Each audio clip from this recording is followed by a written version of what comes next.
This week on Cloud Security Lab a Week is not a lab, it's our first stage check.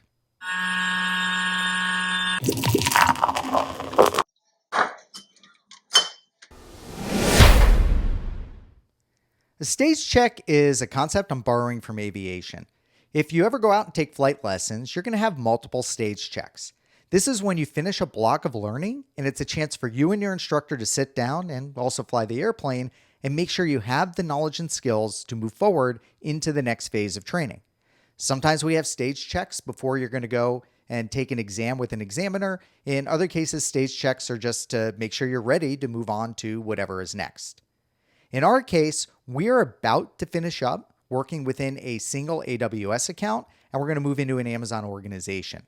So I wanted to drop in a stage check to give us a chance to talk about what we've done, get the big picture, zoom out a little bit, and then talk a little bit about where we're going, and then review one important concept about accounts and regions. We started all of this by creating our first AWS account. And as part of that, we had our root user. But I told you the root users are super powerful and we want to minimize the usage as much as possible, which is why I created our first administrative IAM user. And anytime I create a new account that's going to be my management account for an organization, I do always set up one of those administrative IAM users. Now, what's a management account? We're going to get into that a little bit next week. Then we enabled CloudTrail just for our one account that we've got because that's all we have right now. And we turned it on for all accounts in all regions. And that's why I want to review regions just a little bit before we actually finish up this block of learning. But our CloudTrail is our management plane logs. And as you can see, because we looked at them briefly, that's all of the API activity in our account that we do as well as that Amazon does. Then we took a little bit of a side trip into infrastructure as code and we deployed a first cloud formation. That cloud formation created a simple notification service topic that we subscribed to the following week so that we could get security alerts. Now, why did I do infrastructure as code so early? Because we're going to end up using a lot of cloud formation. And as I mentioned, it's a way for you to build things and destroy things in between the weeks of labs so you're not billed for them. Also, it's a way for me to kind of pre-build stuff that you can deploy in your environments as we dig into specific lessons. The next week, we created our first alert, and it was a billing alert. Now, hopefully that hasn't gone off for anyone. If anything, you shouldn't really have much charges, if anything. Mine keeps warning me that I'm going to have charges, but I don't actually haven't had anything built onto my account yet. It's just how they do their account reconciliation over on the AWS side. But those billing alerts are really important from a security standpoint because it'll help you get it'll help you detect anytime an attacker or even one of your own users does something in using excessive resources. Cryptocurrency mining and certain kinds of data theft are going to trigger that thing for you. Then we built a couple of our additional foundational IAM pieces. We made our first IAM role.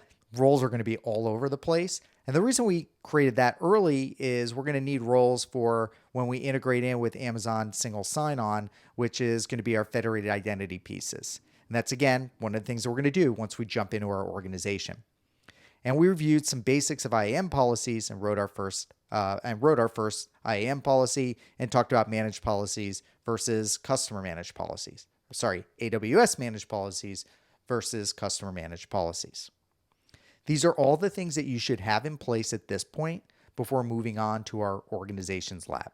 You're going to need these skills. You're going to need to understand how to navigate those parts of the console, and you're going to need to make sure that CloudTrail and a couple of those pieces are already turned on. Now, one thing I want to cover briefly that we haven't spent a lot of time on is talking about regions. Now, I keep telling you to go in the US Oregon region, US West 2 Oregon region, but I haven't necessarily told you why. So let's review that really quick. What we have in AWS is Amazon has, I think it's over 20 regions at this point. And a region, it's not even a single data center. That's how I used to describe it. It turns out regions are kind of collections of data centers. So there might be a bunch of physical data centers in a given region, such as Oregon. But all of those data centers have high-speed links to talk to each other within the region. Any traffic just goes on kind of that local network, and your network charges are going to be less within the region. Regions in AWS are really isolated out from each other. So if I build in Oregon, nothing in Oregon can talk to anything in, say, California. Probably helps to use the same colors here, unless I write, there's different ways to have those things talk to each other, but by default, they're totally isolated and segregated. This is for a couple of reasons. One of them is, imagine if you have to meet European data retention requirements. It allows you to build everything in EU and know that it's not going to be able to communicate or talk to any of the other regions unless you open up deliberate holes.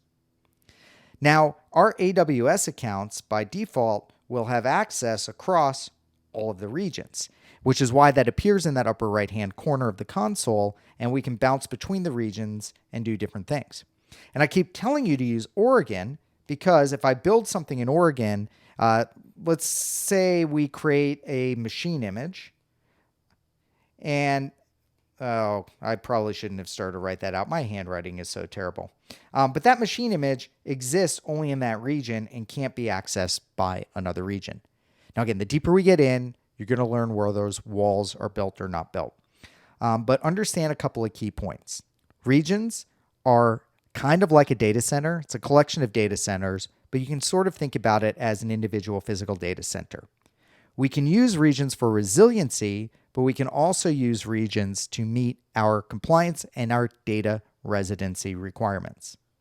Now, I can't remember for sure, but I think by default, AWS turns on about 17 regions.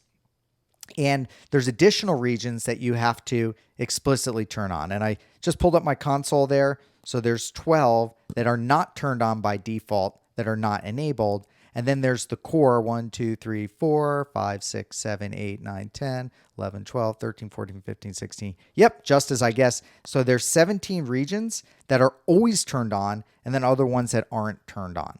Now, a lot of the ones that are not turned on, it's just because as Amazon is adding new regions right now, they're not necessarily turning those on by default because that has created problems for customers because they might say have things locked down to one region and a new one appears and their policies and their rules won't work.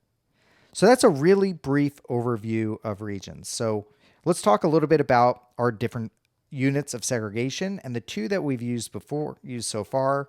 I don't like the yellow, hard to read. We have our accounts, and then we have our regions. And accounts use regions, but regions exist above and outside of accounts because this is just the physical structure of AWS. Okay, hopefully I didn't confuse you too much with that. The key piece there that you need to understand, again in review, is that regions are those physically segregated data centers. By default, things do not work across regions. There's a few exceptions, which is like global services from like IAM is one of those global services. But overall, like if you're building instances and deploying resources, those will typically only exist in that one region. And regions can't talk to each other unless you open up connections between them. And one warning about that is because these things are different data centers located all over the world, you're going to pay higher data charges to move data in and out of regions. And that's why Amazon has within a given region some resiliency tools, things like availability zones we'll get into when we get into networking, and that's going to tie all of those individual pieces together. So regions are really good to give us our data residency requirements as well as for giving us our segregation, our security, and even blast radius control. If something blows up in one region, it shouldn't blow up in those other regions. Okay, that's it for this week. Really short and sweet. Just wanted to review a few concepts, make sure we're all ready, make sure you've gone through, reviewed the other labs, and you understand those concepts that we've covered, and you've built the things that we've built through all of those labs.